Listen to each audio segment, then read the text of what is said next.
बिस्मिल्लाहिर्रहमानिर्रहीम। अस्सलाम वालेकुम। मैं हूं मोहम्मद तहसीन अब्बासी और आप देख रहे हैं मेरा यूट्यूब चैनल। नाज़रीन, तसलसल के साथ कराची में स्ट्रीट क्राइम क्रिमिनल्स के हाथों लोग मारे जा रहे हैं, लेकिन सूरत हाल जो की तू मौजूद है। आज भी ईद का तीसरा रोज़ था, एक स्ट्रीट के क्रिमिनल के हाथों एक नौजवान को शहीद कर दिया गया और शहीद किए जाने के बाद वो लोग फ़रार हो गए। बड़ा आसानी बताया जाता है कि कुछ ही फासले पर पुलिस की मोबाइल भी मौजूद थी। आज की इस शहादत के बाद ये जो दो नौजवान शहीद हुआ है, वज़ीर दाखिला जनाब ज़िया अंजार साहब ने न सिर्फ उस रवायती तौर पर उस गुलशन इकबाल के उस SHO को सस्पेंड किया है, बल्कि उसके साथ साथ एक नई डेवलपमेंट सामने आई है। वो ये है कि SHO साहब के मुतालिक तमाम जो मालूमात थी, जो उनके मुतालिक वो किन किन थानों पर रहे माजी में, उनकी क्या कारकर्दगी थी और माजी में जिन थानों पर रहे उनको वहाँ से क्यों हटाया गया, इनकी तमाम तफसीलात वज़ीर दाखिला साहब ने तलब कर ली हैं और उस तमाम रिकॉर्ड्स को देखकर देखा जाएगा कि आया ये आइंदा कहीं SHO लगने के काबिल हैं या नहीं। इसलिए कि कराची में 40 से 50 लोगों का एक ग्रुप है जो गुज़श्ता कई सालों से पैसों के ज़ोर पर थानों में अपनी तैनाती कराता है मुबैना तौर पर, और फिर 4-6 महीने रहने के बाद वो दिए हुए पैसे कई गुना वसूल करता है और फिर या तो वो सस्पेंड हो जाता है या फिर उसको हटा दिया जाता है। तो ये 40-50 लोगों का एक ग्रुप है जो नाहल SHOs हैं, पुलिस अफसरान हैं, उनका ये सिलसिला है, उनका ये सर्कल है। जो अहल SHOs हैं, जो अहल अफसरान हैं, उनके पास चूँकि पैसा नहीं है इसलिए वो तैनाती अपनी नहीं करवा पाते हैं। तो आज वज़ीर दाखिला साहब की ये नई डेवलपमेंट थी और जूँ इस किस्म के क्रिमिनल पुलिस अफसरान मंजर-ए-आम पे आते रहेंगे, अगर उनको हटाया गया तो फिर कराची में अमन की ज़मानत कम से कम दी जा सकती है।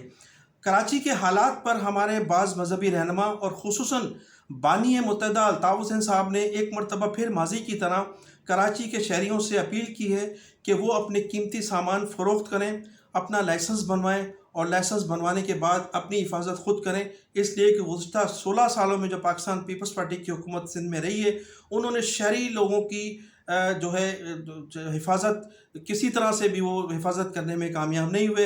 हुकूमत मुकम्मल तौर पर नाकाम रही है। गुज़श्ता 16 सालों में हज़ारों लोग स्ट्रीट क्रिमिनल के हाथों मारे गए, लेकिन हुकूमत की कारकर्दगी सिफर है। लिहाजा ज़्यादा से ज़्यादा लोग लाइसेंस बनवाएं और असले ख़रीदें।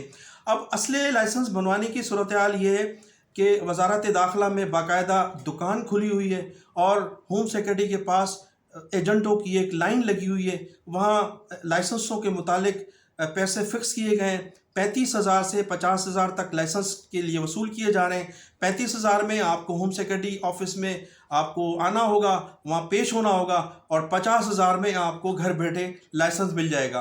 तो लाइसेंस की सूरत हाल ये है कि 50,000 रुपये कम से कम आपके पास हो तो आप लाइसेंस लें, फिर आपके पास हथियार के पैसे होने चाहिए, फिर जाके आप अपने आप को तहफ़्फ़ुज़ फराहम कर सकेंगे।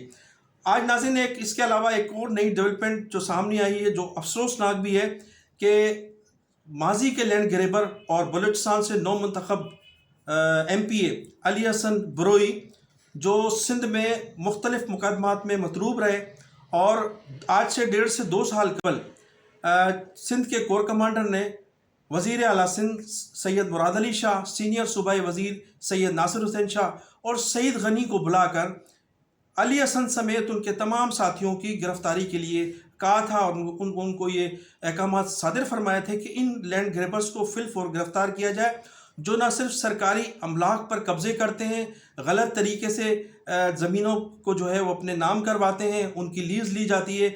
इसके अलावा जो आम शहरियों की ज़मीनें उन पर भी कब्ज़े करते हैं और बड़ी बड़ी बिल्डिंगों पर, इमारतों पर, ज़ेर तामीर इमारतों पर ये लोग कब्ज़े करते हैं और कब्ज़े करके फिर उनसे पैसे वसूल करते हैं और पैसे लेकर ये घनाउना धंधा ये लोग एक तवील अरसे से कर रहे थे।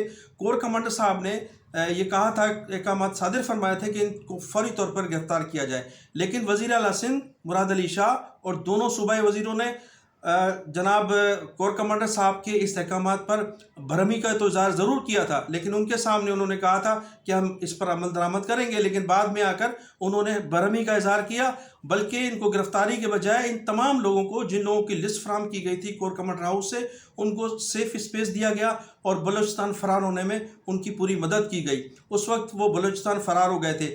اب وہ بلوچستان سے علی حسن بروئی، جو ماضی میں زرداری ہاؤس کے سامنے وہ پنچر لگایا کرتے تھے، انہوں نے ایک ٹائم پر اپنی بیوی کو 25 کروڑ روپے دے کر سینیٹر بھی منتخب کروایا تھا، اور اب وہ خود ایم پی بھی منتخب ہو گئے۔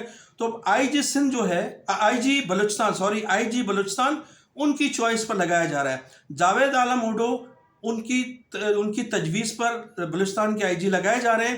اس سلسلے میں وزیر اعلیٰ بلوچستان جناب سرفراز بگٹی نے گزشتہ روز نو ڈیرو پہنچ کر جناب آصف علی زرداری صاحب سے، فریال تالپور صاحبہ سے اور بلاول بھٹو زرداری صاحب سے ملاقات کی۔ اس کے بعد سرفراز بگٹی صاحب کراچی تشریف لائے اور علی حسن بروئی کے سامنے جاوید عالم اوڈو کو بلایا گیا اور فیصلہ کیا گیا۔ علی حسن بروئی صاحب نے ان کا تعارف کرایا اور اس طرح سے یہ فیصلہ کیا گیا کہ چند روز میں جاوید عالم اوڈو کو آئی جی بلوچستان تعینات کر دیا جائے گا۔